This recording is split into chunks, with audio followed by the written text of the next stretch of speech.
Buenas noches. Existen ciclos y ritmos relacionados a diferentes escalas para el individuo, el planeta y el universo, como la niñez, la adolescencia y la madurez, el día y la noche, las fases de la luna, las estaciones y las eras del zodíaco. Estos ciclos sincronizan los cambios entre actividad y reposo para que pueda recuperarse la energía en todos los niveles y se produzcan los movimientos que permiten la evolución.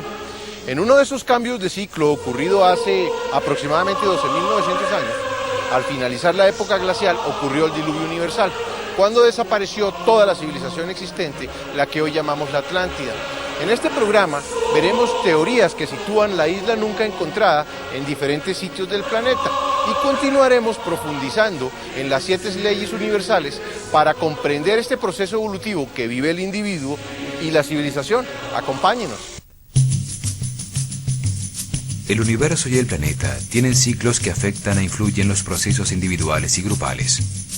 La Tierra gira alrededor del Sol en 365,25 días. El sistema solar gira alrededor de Alción, el Sol central de las Pléyades, en un gran ciclo de 25.920 años. Y todo el conjunto gira a su vez alrededor del centro de la galaxia en aproximadamente 220 millones de años.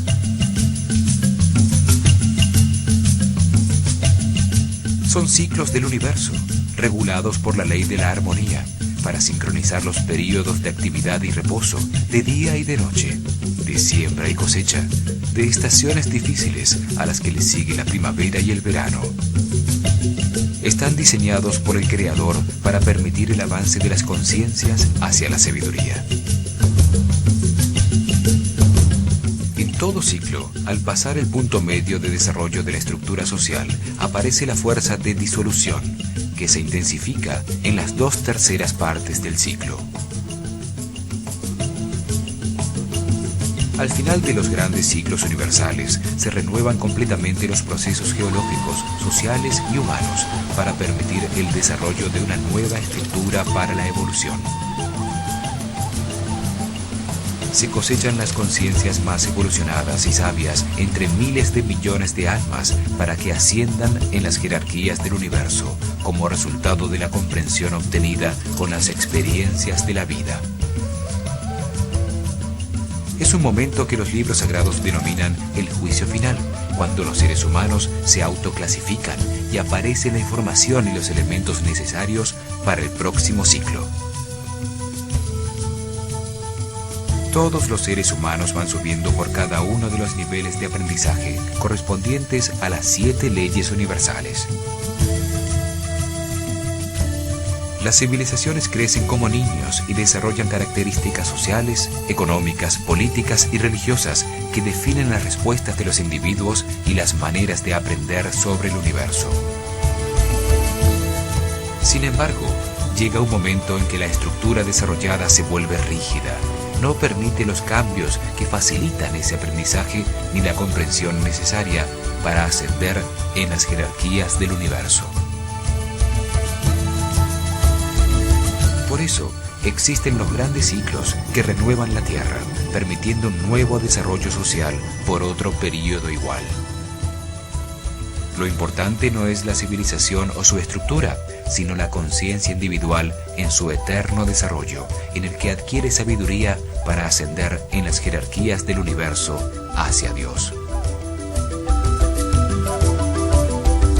Se puede decir que la civilización es el cuerpo que contiene la personalidad temporal de toda la humanidad, en su proceso de comprensión del universo y evolución espiritual. Estos grandes ciclos producen eventos magnéticos a escala de toda la humanidad que sacuden al planeta y generan cambios como el diluvio que produjo la desaparición de la civilización atlante para dar paso al nuevo ciclo de la actual civilización que llamaremos Aria.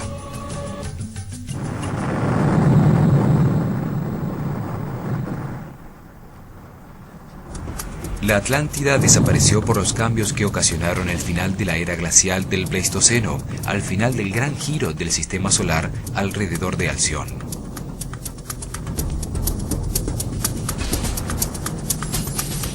Ese gran ciclo fue dividido por los sumerios en 12 eras de 2160 años cada una, para registrar los momentos críticos del avance del sistema solar en su paso a través de esas 12 divisiones que conforman el zodíaco o círculo de animales. En estos momentos, el sistema solar se encuentra al final de la era de Piscis, a punto de entrar en la nueva era de Acuario, casi en la mitad del recorrido del nuevo tiempo, contado a partir del diluvio universal y la desaparición de los atlantes. La civilización aria actual está saliendo de 12.960 años de oscuridad. Se encuentra en el amanecer de la galaxia, en un momento de transformación que comienza a producir una nueva era de armonía y paz, que tendrá los próximos 12.960 años de florecimiento. Un ciclo como el día y la noche, en una escala mayor, que produce las transformaciones necesarias para permitir la evolución del hombre y la humanidad como un todo. La humanidad atlante también vivió ese gran ciclo de 25.920 años. La primera mitad de ese ciclo fue en la noche de la galaxia, la segunda mitad floreciendo cerca de la luz. En cada gran ciclo, la civilización tiene 3 períodos. Inicialmente, la mayoría de los sobrevivientes del cataclismo con el que terminó el ciclo anterior están perdidos en la oscuridad. Son como un agujero negro absorbente. Solo existe el lamento por lo perdido. Emanan solo luz negra de sí mismos. Pero con el tiempo se sobreponen y gestan una civilización primitiva. En una segunda etapa, maestros con conocimientos, sabiduría y niveles superiores de conciencia que sobrevivieron al cataclismo, o guías que pertenecen a las jerarquías superiores del universo, que permiten el establecimiento de las estructuras básicas de la sociedad. Así aparecen civilizaciones guiadas por seres superiores como Tot el Atlante, quien desarrolló las ciencias y la escritura de los egipcios, o Anu y Enki, que guiaron a los sumerios. Los individuos más avanzados de la civilización actual recibieron el conocimiento del ciclo anterior Atlante, convirtiéndolo en la base de la nueva estructura. Durante los últimos 12.948 años, han desarrollado una cultura propia y están en el proceso de transformación que los conducirá al apogeo de la actual civilización, cuando la sociedad y la mayoría de sus individuos conecten los centros de amor en la conciencia. En ese momento, los individuos evolucionados, soles radiantes que emiten la luz dorada que no produce sombras, al vivir con la sabiduría contenida en las 7 leyes universales, guían a la civilización en su camino hacia el momento final de toma de conciencia y conclusión del ciclo. Esto mismo sucedió con los atlantes en su paso por el mismo punto. En toda civilización hay individuos en distintos niveles de evolución en su avance por la pirámide de las 7 leyes universales. Los procesos evolutivos son individuales.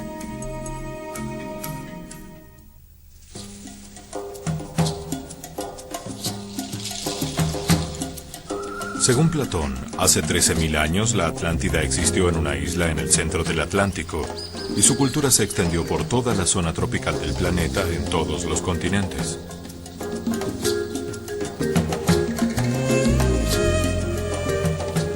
Es absurdo pensar que una civilización que se desarrolló por 25.920 años y que llegó a tener avanzadas tecnologías que incluían la antigravedad y el transporte aéreo, estaba circunscripta a una isla.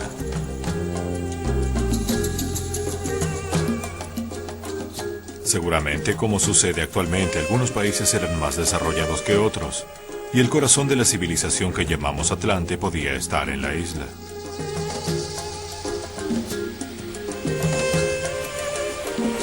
Con el cataclismo conocido como el diluvio universal, la isla desapareció y en todos los sitios de la Tierra se registraron inundaciones, terremotos y destrucción. Los libros sagrados de casi todas las culturas registran el desastre que hundió bajo las aguas el dorado reino de una civilización con avanzada tecnología, precipitando a la barbarie a la mayoría de sus sobrevivientes. Las Islas Doradas hindúes, la Península Dorada griega, el Dorado americano, la Casa de Apsu de las tradiciones babilonias, la fortaleza subterránea de los persas, el Atala de los hindúes, el Tulapan Chiconautlán, Tuyán o Aztlán de los mayas, el llamado Códice Dresde de los mayas. Ilustra un eclipse anular de sol y una serpiente en el cielo que derrama torrentes de agua por la boca. El cielo se acercó a la tierra y todo pereció en un día. Hasta las montañas desaparecieron bajo el agua. El Popol Vuh, otro libro sagrado maya, sitúa al este la tierra de sus antepasados desaparecida bajo el mar, en un día en que también en su tierra había fuego en el cielo y una lluvia de agua y brea convirtió el día en noche cerrada. La tierra temblaba y los árboles y las casas caían en pedazos.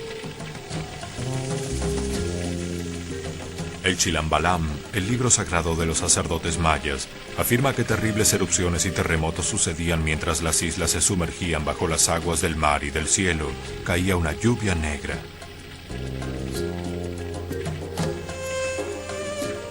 El Códice Troano dice que Huracán trajo el fin del mundo a la isla de sus antepasados, que se hundió bajo las aguas durante la noche, hace 11.600 años, en el año 6 Can, 11 Muluk, en el mes de Sac. El Códice Boturini habla de la destrucción de la isla de sus antepasados por terremotos, una erupción volcánica y el hundimiento en el mar. Para los aztecas, Quetzalcóatl, el dios del aire, quien les enseñó el uso de los metales, de la agricultura y de las artes, llegó de Tlapallán, una isla al este que se hundió bajo el mar cuando se oscureció el sol y la lluvia destruyó todo lo que existía. En ese diluvio, solo sobrevivieron Cox Cox y su esposa en una barca llena de animales. Los egipcios creían que su civilización había sido traída por Thoth desde Amenti, el rojo país de los muertos que se encontraba al oeste donde vivían los misteriosos Hanebut, la gente de los pilares gemelos.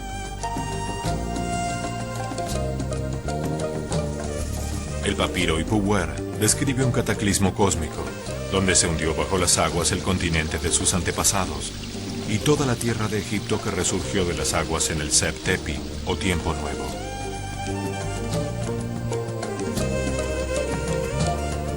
Los fenicios, cuyo nombre significa rojos en griego, aseguraban que sus antepasados procedían de una isla de fuego. Los celtas dicen que vinieron de una tierra que se hundió en el mar por un terrible cataclismo, la tierra de Glass. También la llamaban el paraíso hundido o Cantref-Wellow.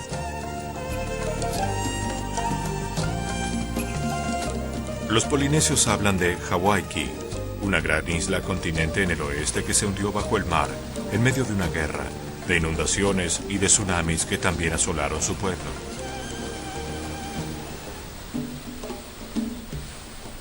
Platón no es el único escritor antiguo que habla de una civilización anterior. Virgilio en las Geórgicas y Tíbulo en las Elegías nos cuentan de una civilización desaparecida donde no existía la propiedad privada. La tierra era de todos y se vivía en gran armonía.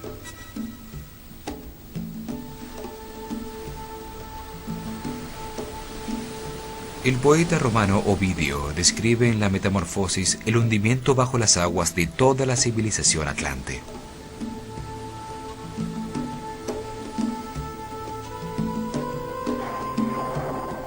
Había antaño tanta maldad sobre la tierra que la justicia voló a los cielos, y el rey de los dioses decidió exterminar la raza de los hombres. La cólera de Júpiter se extendió más allá del reino de los cielos. Neptuno, su hermano de los mares azules, envió olas en su ayuda y copó la tierra con su tridente, y ésta tembló y se estremeció. Muy pronto, no era ya posible distinguir la tierra del mar. Bajo las aguas, las ninfas nereidas contemplaban asombradas los bosques, las casas y las ciudades. La mayoría de los pueblos sobre la Tierra registran una destrucción generalizada alrededor del globo por un cataclismo que destruyó una dorada civilización. Todo indica que el diluvio ocurrió entre el año 10.500 a.C. y el 11.500 a.C. Los calendarios de casi todas las culturas comienzan a contar lo que llamaron el Nuevo Tiempo en ese período. Los calendarios egipcio, maya, inca y persa eran muy similares. Todos dividían el año en 18 meses de 20 días y tenían un período de transición de 5 días de fiesta para recibir el año nuevo. Los persas, que practicaban la religión de Zoroastro, comienzan a contar el nuevo tiempo en el año 10.600 a.C.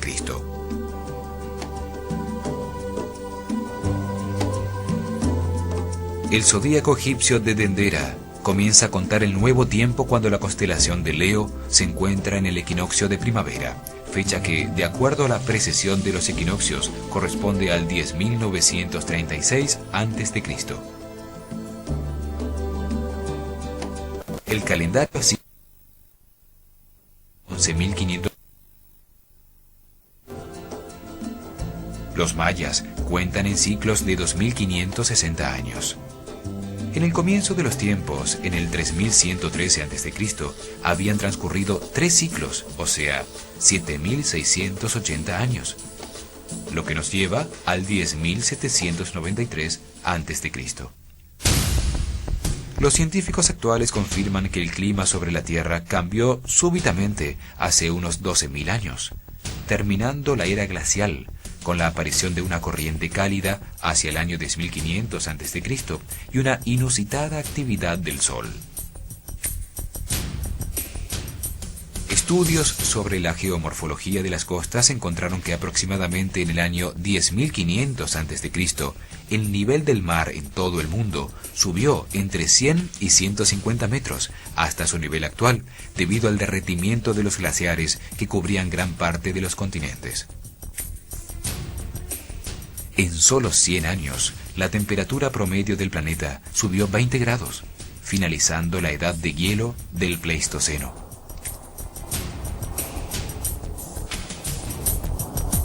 Los continentes cambiaron de forma al derretirse la masa de hielo, que liberó la presión isostática sobre la corteza de la Tierra, produciendo nuevas montañas y fuertes movimientos en las placas tectónicas. Esto produjo la extinción de muchos mamíferos, el cambio de la forma de los continentes y el hundimiento de la Atlántida. El investigador Zecharia Sitchin se basa en tablas sumerias para afirmar que el final de la era glacial, del Pleistoceno y el diluvio sucedieron entre el 10.500 y el 11.000 a.C.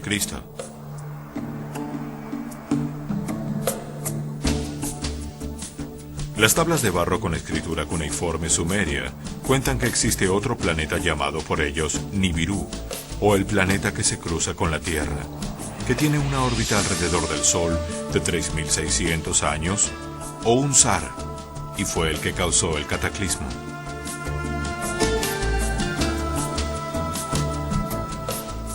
El cruce cercano a la órbita de la Tierra de Nibiru, el planeta no reconocido, con su campo magnético y fuerza gravitacional, desestabilizó a la Tierra moviendo su eje de rotación. En ese momento el clima del planeta cambiaba. La temperatura promedio había subido 20 grados en 100 años, y los glaciares existentes en todos los continentes y los hielos de los polos se encontraban bastante sueltos.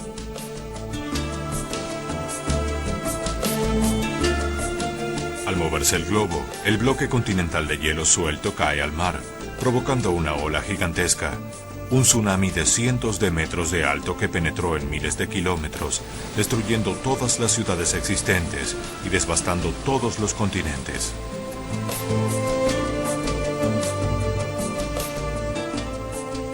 El movimiento de las capas tectónicas provocó un terremoto global, la explosión de todos los volcanes, enormes evaporaciones de agua y tormentas. Miles de kilómetros cúbicos de polvo oscurecen el cielo, produciendo un efecto invernadero que no deja escapar el calor, aumentando la temperatura, terminando de derretir los glaciares y sumergiendo continentes. Así se hunde la Atlántida.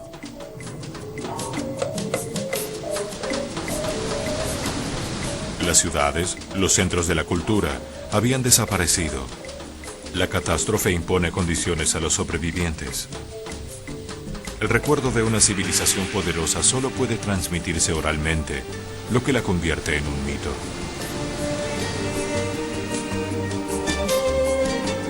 En todas las culturas aparece el mito del diluvio y de un ser a quien le avisan de la inminente catástrofe, con órdenes precisas de aprovisionarse, reuniendo semillas y animales para reiniciar la civilización.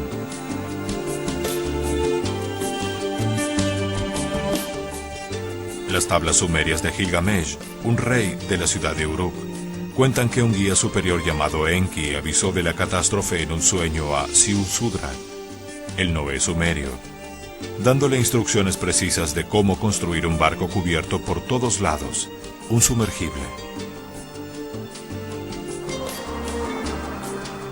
El relato bíblico del arca cuenta que Noé soñó que una catástrofe destruiría a la humanidad y que debía construir un arca para refugiarse con su familia y varios animales.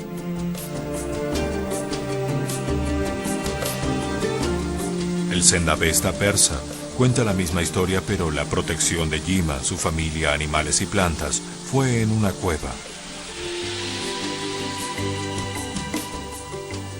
El Mahabharata hindú cuenta cómo Brahma se le aparece a Manu para prevenirlo del desastre y ordenarle la construcción de una nave donde debía proteger a los 7 rishis o sabios y todas las semillas.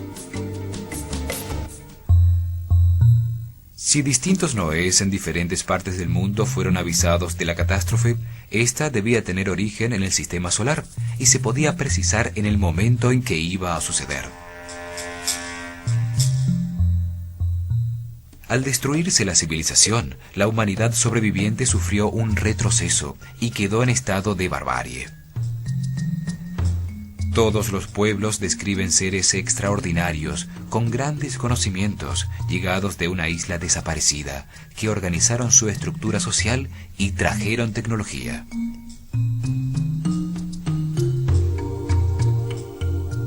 Enki y Anu, que organizaron a los sumerios. Tot a los egipcios. Quetzalcóatl, que venía de Aztlán. Viracocha, que llegó del norte a las tierras incas.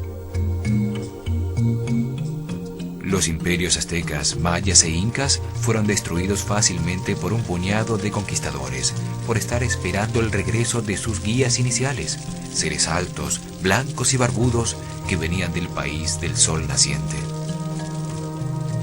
Se puede afirmar que la civilización que llamamos la Atlántida desapareció con un cataclismo mundial en el cambio ocurrido entre la era de Virgo a Leo, aproximadamente en el año 10.936 a.C.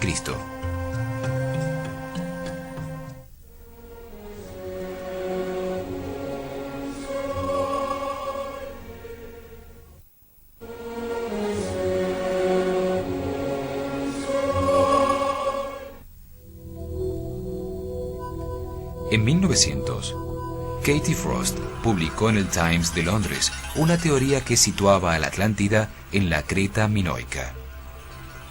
Hablaba de una pacífica civilización que fue el centro de un gran imperio unido por el mar. Argumentó que su capital, Knossos, junto con las ciudades aliadas, fueron destruidas cuando estaban más seguras y fuertes, como si todo el reino hubiera sido barrido por el mar, dando lugar a la leyenda de la Atlántida.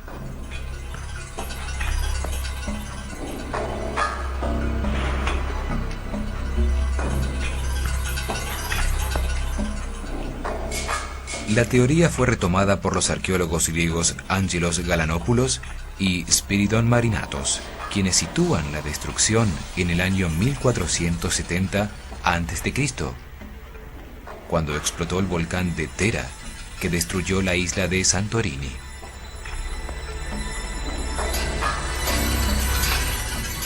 La explosión produjo una gigantesca ola, un tsunami, que barrió con sus aguas todas las islas cercanas, ocasionó fuertes tormentas, terremotos, y sus cenizas bloquearon el sol por años. Creta, hoy parte de Grecia, tuvo una civilización muy avanzada, lenguaje propio, navegación comercial, compleja arquitectura, rituales y juegos.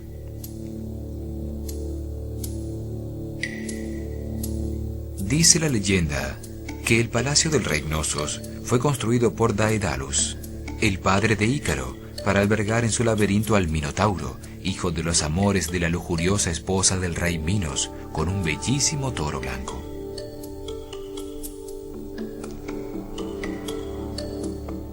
Eran totalmente pacíficos, nunca se encontraron armas en sus ruinas, lo cual era inusual en esos tiempos.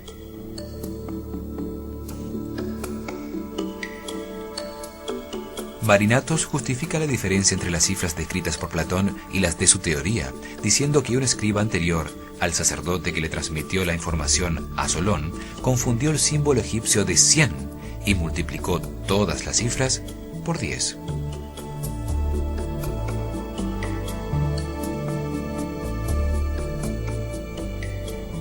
Esto indicaría que Platón fue un ignorante, que desconocía información de una isla tan cercana con una historia tan próxima a su propio tiempo como para aceptar una equivocación semejante.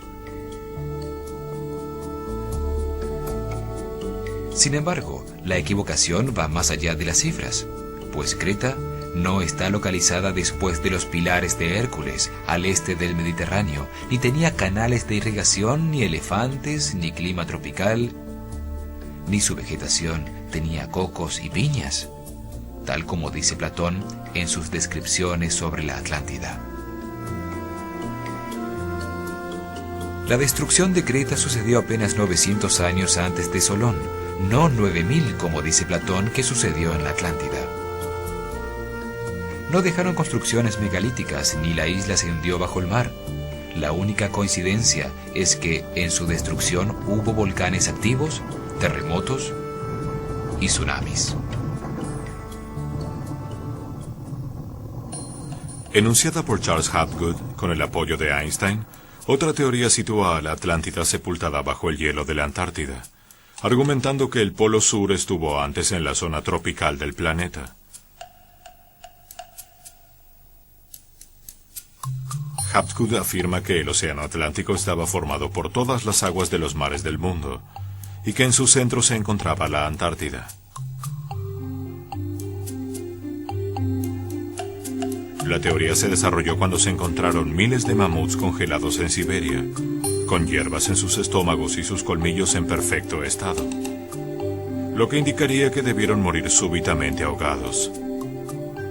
Pruebas de carbono sitúan el suceso en el 10.700 a.C.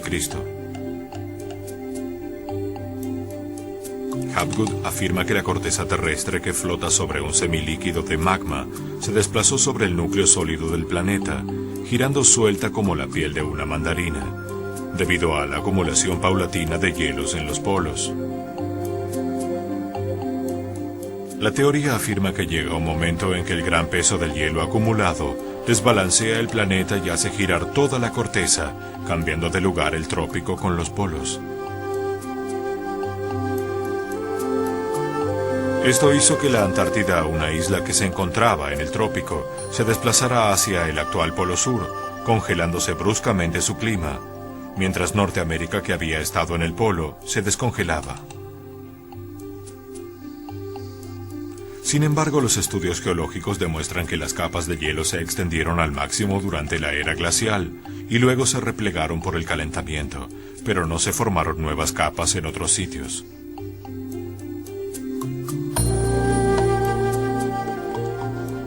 Los bosques ecuatoriales como los del Amazonas, África e Indonesia han existido allí por millones de años, desarrollando gradualmente su enorme variedad de especies, y ningún cambio en el eje de giro los ha congelado o desplazado. El polo magnético ha cambiado varias veces con las edades geológicas de la Tierra, pero esto no altera fundamentalmente la vida sobre la corteza terrestre. El polo celeste, determinado por el eje de giro de la Tierra con relación a la bóveda celeste, varía levemente debido al movimiento de la precesión de los equinoccios. Pero la conservación del movimiento angular convierte a la esfera terrestre en un gigantesco giroscopio que siempre ha tendido a mantener su eje de giro.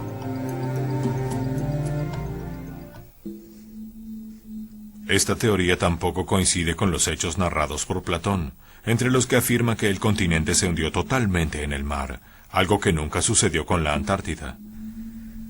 Una hipótesis presentada en 1920 por el científico alemán Alfred Wegener, aceptada por la geología moderna, afirma que los continentes actuales son, desde hace 160 millones de años, partes separadas de un único e inmenso supercontinente llamado Pangea. La ubicación de la gran isla Atlante desaparecida debe tomar en consideración la teoría de Wegener sobre el movimiento de los continentes. Su teoría afirma que los continentes y los océanos están situados sobre unas enormes placas llamadas tectónicas, de roca basáltica, cuarzo y feldespato, que forman la corteza terrestre. Su espesor fluctúa entre los 15 kilómetros bajo la profundidad de los océanos y los 200 kilómetros en los continentes, y flotan sobre un semilíquido de magma hirviente alrededor del núcleo sólido.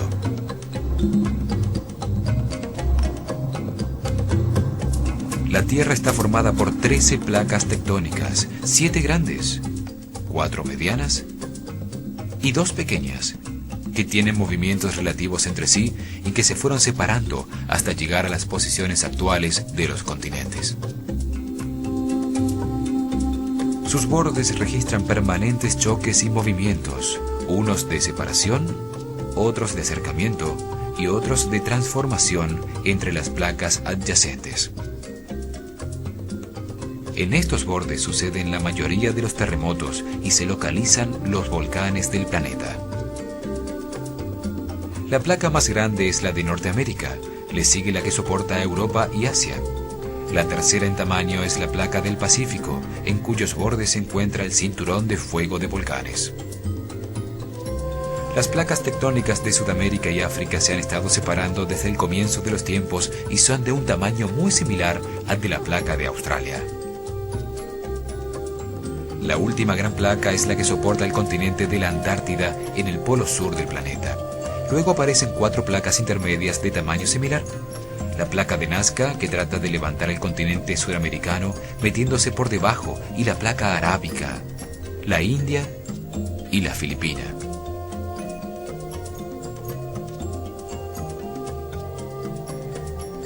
También existen las pequeñas placas, como la de Juan de la Fuca frente a California, o la placa de los Cocos frente a Centroamérica en el Pacífico.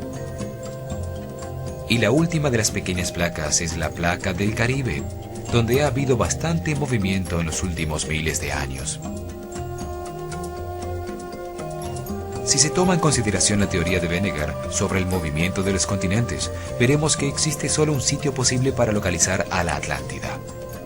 En el Océano Atlántico existen 3 puntos donde confluyen las placas. El primer punto está en la confluencia entre la placa del Caribe, la placa de Sudamérica y la placa de Norteamérica. El segundo es en la confluencia entre la placa de Norteamérica con la de Sudamérica y con la de África, en el sitio llamado la elevación de la mitad del Atlántico. El tercero es en el sitio de contacto entre la placa de Norteamérica con la africana y con la euroasiática. En este triángulo debe localizarse la isla desaparecida. Debido a los movimientos tectónicos ocasionados por el cataclismo, se modificaron todos sus bordes. Los hemisferios occidental y oriental se mueven sobre sus placas tectónicas, reparándose en la mitad del Atlántico en una enorme fractura llamada la Grieta del Atlántico Medio. Se sabe que allí había hace 12.500 años volcanes activos en un sitio llamado el Monte de Venus.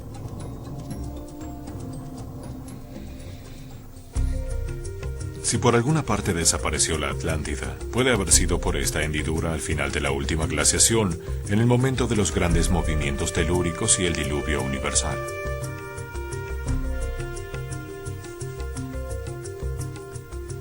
En este mapa vemos la grieta del Atlántico Medio y los colores corresponden al tiempo de formación de la Tierra en el fondo del océano.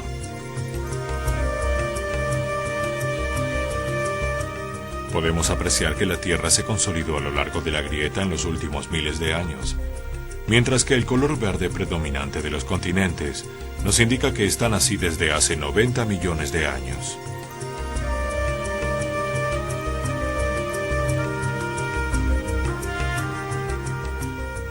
Podemos suponer que si la Atlántida existió, debió estar localizada sobre la zona roja de la hendidura, donde los cambios son más recientes.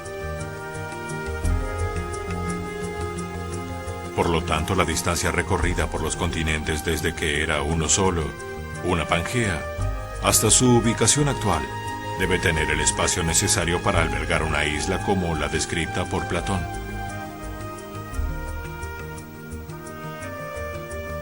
Se puede observar que la isla siempre tuvo el espacio necesario para existir, y que hace 150 millones de años puede haber formado parte del corazón de la Pangea. Quiere decir que puede haber existido una masa de tierra en la mitad del Atlántico, sin que esto contradiga la teoría de la separación de los continentes. Desde la aparición de la vida orgánica, la tierra y el agua han luchado por su supremacía. Continentes e islas se han hundido en el mar, y muchas nuevas han surgido del fondo. Penínsulas se han convertido en islas al hundirse el cuello de tierra que las unía con los continentes. Los bordes de los continentes e islas nunca han permanecido exactamente iguales, ni siquiera por una hora. Están continuamente en cambio. Los geólogos modernos, estudiando las capas y estratos en el planeta, saben que la tierra y el agua han cambiado de sitios repetidas veces.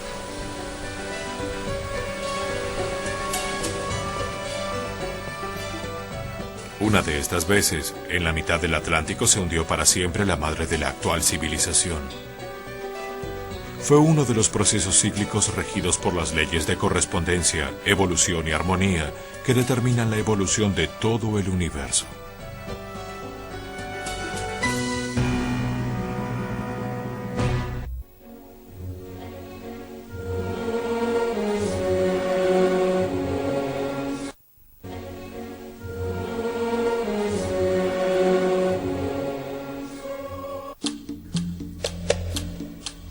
Los atlantes más evolucionados encontraron que la naturaleza no responde al azar ni al capricho de un dios emocional, sino que está regulada por 7 leyes fundamentales que han existido desde siempre. Los seres humanos, sus organizaciones y procesos están regulados por estas leyes universales. Todo lo que sucede está determinado por una de esas leyes. Todo lo que existe es perfecto y tiene un propósito.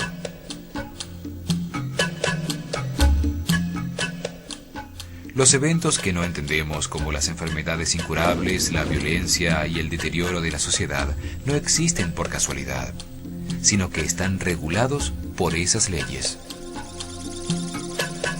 Conocer, entender y aceptar las leyes universales que rigen los procesos de la civilización permiten ver que cada ser humano es parte de un proceso de evolución universal. Un eslabón en la cadena que va desde lo más grande hasta lo más pequeño, de lo más sutil a lo más denso, y que da sentido al pasado, explica el presente y permite encontrar una nueva dirección al porvenir. Esta comprensión produce al individuo la seguridad de avanzar hacia una nueva forma de civilización, más armónica y con más satisfacciones para toda la humanidad. También brinda a cada ser humano las herramientas para llenar su vida presente de armonía y felicidad. La ley de la naturaleza, en base a la pirámide de las leyes, codifica en el ADN de todos los seres vivos la estructura de los cuerpos físicos y las conductas instintivas de cada especie para propiciar su multiplicación, mantenerlos con vida y permitir que se defiendan de la agresión.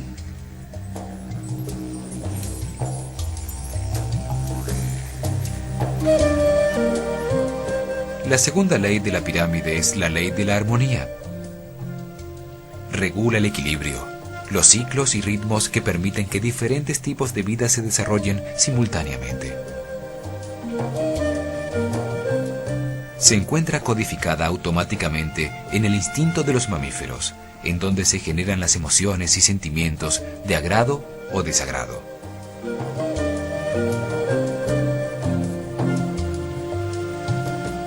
Lo que genera armonía y permite las relaciones equilibradas entre las especies produce agrado.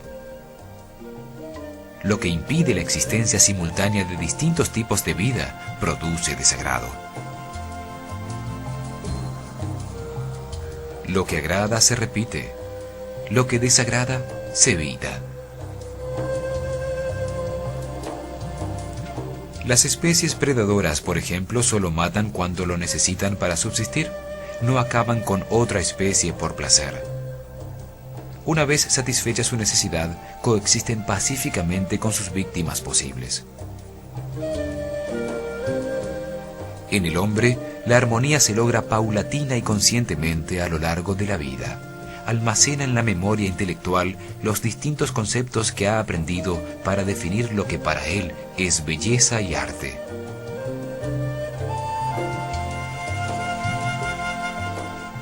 La armonía también se codifica en la memoria psicológica como resultado de los distintos eventos que produjeron sentimientos de gusto o de rechazo, de placer o de trauma.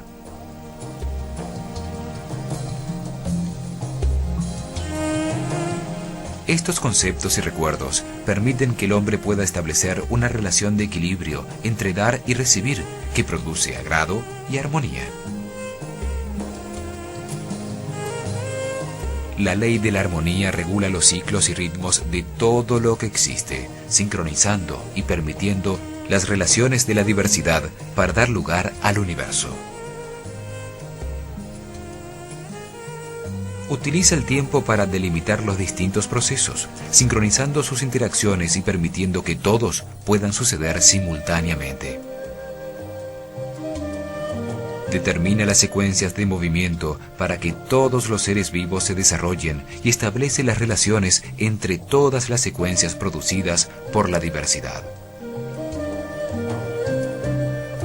Proporciona la organización y la distribución para que todo lo que existe ocupe el lugar que le corresponde. Se manifiesta en la diversidad que se mantiene y convive sin destruirse.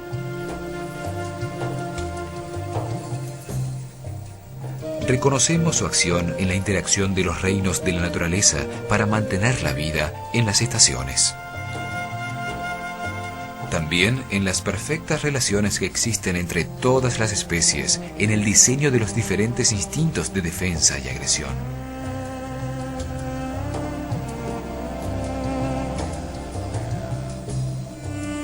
Se manifiesta en la unión y la tolerancia entre los seres de la misma especie y de éstas entre sí.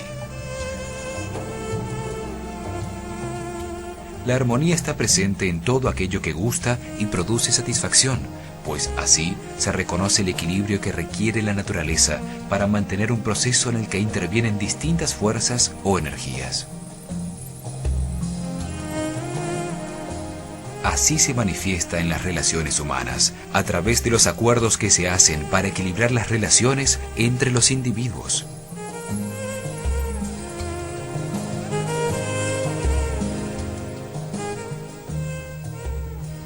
El hombre se encuentra dentro de la ley de armonía cuando tiene buenas relaciones con las demás personas, cuando existe la sensación de agrado, de cordialidad, amabilidad y estética.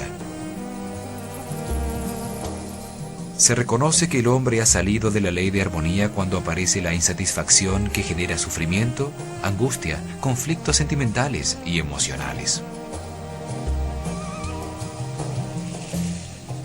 Estos sentimientos le permiten reconocer que no existe la armonía y lo impulsan a buscarla. Esta decisión consciente de buscar la armonía, eliminando las limitaciones autoimpuestas, permite al hombre respetar esta ley y entrar en una nueva etapa en la que sus relaciones no vuelven a tener conflictos. Hemos determinado que el diluvio universal sucedió hace aproximadamente 12.900 años, destruyendo la civilización atlante que ocupaba los sitios habitables del planeta en esa época glacial.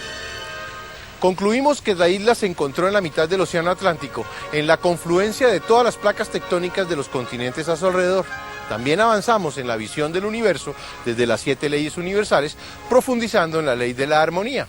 En nuestro próximo programa veremos la ciudad de Poseidones y la isla de la Atlántida desde el punto de vista de Platón y de las canalizaciones de los clarividentes akáshicos. También continuaremos viendo las 7 leyes universales. Acompáñenos.